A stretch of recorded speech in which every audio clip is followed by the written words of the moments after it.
So I love everybody, and I just stay in my own lane. But in my mind, I do believe I'm one of the best, and I go up and feel like that. Like, and then when I go on stage, I feel like I don't care who I'm going behind or what it's been. I'm gonna do my thing. Straight up. That's my thought pattern, and that's what gets me through everything. Because I don't care. I remember when I used to first start, I used to be scared of D-Ray room. Now I'm begging D-Ray. I'm like, man, when terrified. are you putting me? I'm terrified of that room. I won't even walk. I'm terrified. Are you for real? Man, come on. That's. I feel like, in my opinion, black audiences are smarter than white audiences because they won't let you get away. You are fucking canceled, anything. buddy. You're fucking canceled by the white community. I'm telling you, dude. I know when I've done black audience, like they will tell you if it's funny and they will tell you if it's not Straight funny, up. and that's why I say smarter. Like there's no, for me, Straight you know, up. it's real. I mean, It could be a tough room. It's so funny. If you do I good, you do disagree, good. though. For me, If you're not a good comedian, No, I disagree. it could be a tough room. I think that we are the most giving race, so we will allow other race to come in and do, and we'll be like, okay. but you better do good. I've seen some Okay. white I mean, comics. But you're saying white comedians. You're saying for him. I'm saying right. he will get more of a pass More coming grace. to grace. Yeah. Coming to the thing about comedy though is it's all about relatability. Mhm. So like people go, well, white audiences are more, they're easier. No, you just got to relate to them more. And that's how the funny is. Yeah. So you just got to relate to black people, Asian. That's why I don't do theme nights anymore. I just do comedy. I'm not coming in going, I got to do a black audience. I don't like that. I wanted to talk to you about that Yeah. because he was saying before we started recording how he don't do theme nights, and people that don't know comedy, like they'll have like a black night, you know. So even like D-Ray show is like basically it's black night at Right. the Improv. You Right. know what I'm saying? The Comedy Store got their black night on Right. Thursdays, Crackle on Thursday, Laugh Factory got Chocolate Sundays on Sunday. So it's so funny because I did a show last night, about to name drop with T.I. What club was you at? What you know about that? You came to the club. I was at Atwood. Where were you at? I was at the Dime. Where you was at? I was a new spot. Jay Davis had a spot off of like East Hollywood. Damn, he was everywhere last night. So let me tell you how he must have ended at the Comedy Store. What time was that last night? He probably it had been like 10 something. Really? It just hit 10. He wasn't there by 10. He was still, I think, en route. Okay, so I did the Dime, right? And it's and my Adam Hunter did a show, right? And he asked me to do the show. It's basically a glorified bar show. Right. The Dime, y'all Right. been to the Yeah. Dime? It's like a lounge. A Yeah. lot of industry people hang out there. Not exactly sure why, Yeah. but because it's so small. So small. Um, Dion D-Day there Sunday. he did every Sunday. Well, he was there Sunday.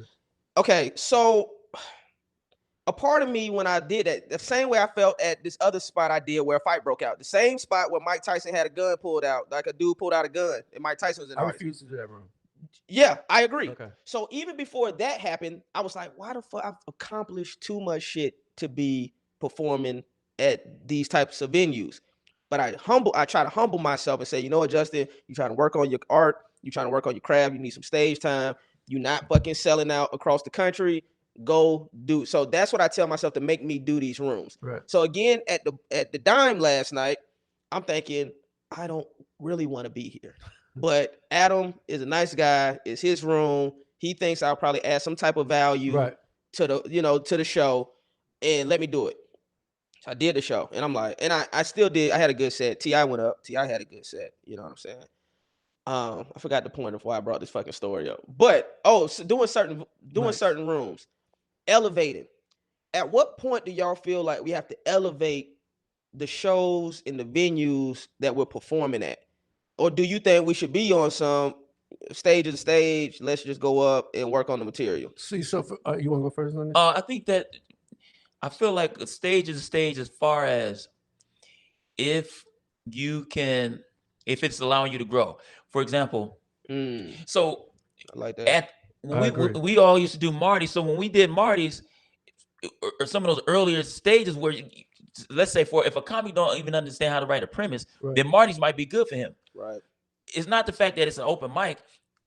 It's the fact of what we're getting from these mics. Because sometimes an open mic, we call it that, but really what we're looking for, I think, and what I'm looking for a solid audience. So if we in the garage, but the audience is cool and I get that joke off, I'm like, okay, cool. That was solid. Right. Because then you could go do a theater, but if you're doing a theater in a prison where people ain't listening and whatnot, that large crowd in that nice Fox theater in Atlanta with people who are not connecting, you didn't really elevate that particular night. Right. Then you mess around and every now and again we'll find a jewel in the corner and we say, oh shoot, like Jay Davis' room last night, shout out to him. It wasn't even packed, but they were super attentive.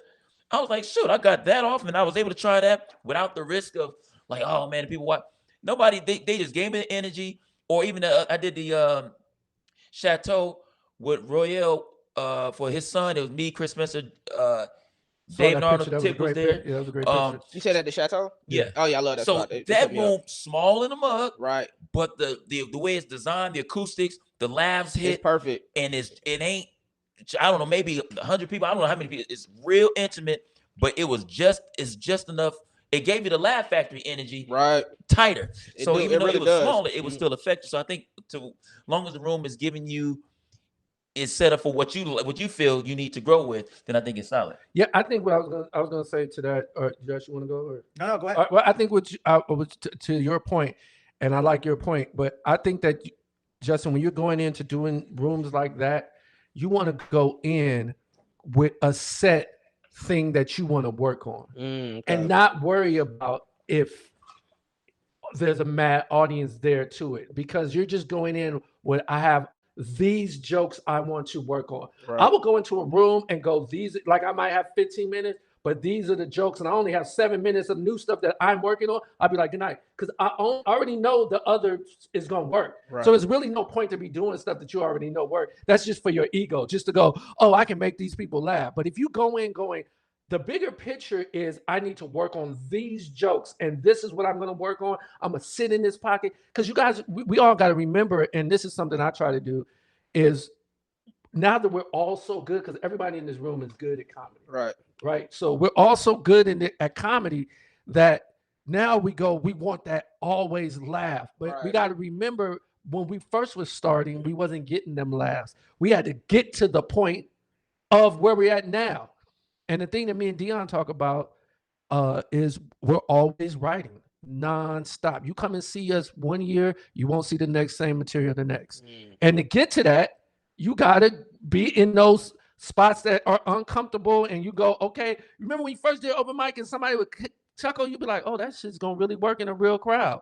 We got to get back to that. So if you do that, where you're like, oh, well, that's gonna really, really work. Okay, that part worked, oh, that part worked, then it's all good. Y'all ever feel like y'all performing or have to do certain material or do a certain level of good depending on who's in the audience, whether it be certain comedians or celebrity? Or Depends on the room. Like what Osha was saying, for me, I look at it like a speed bag. When you hit a speed bag, pull your mic a little closer. I look at it like a speed bag. Like you're just hitting it. You're not supposed to be thinking. So when I do a small room like that, I'm literally just saying the words to say the words to say the words to say. So it becomes a knee jerk, an automatic reaction. So no matter what happens at a show, I have the words. Like when you get a script and you can say it, old person, young person, you can say it. If I gave you direction, you can say it because you know that script so well that any direction, anything that happens, you can stay with your script.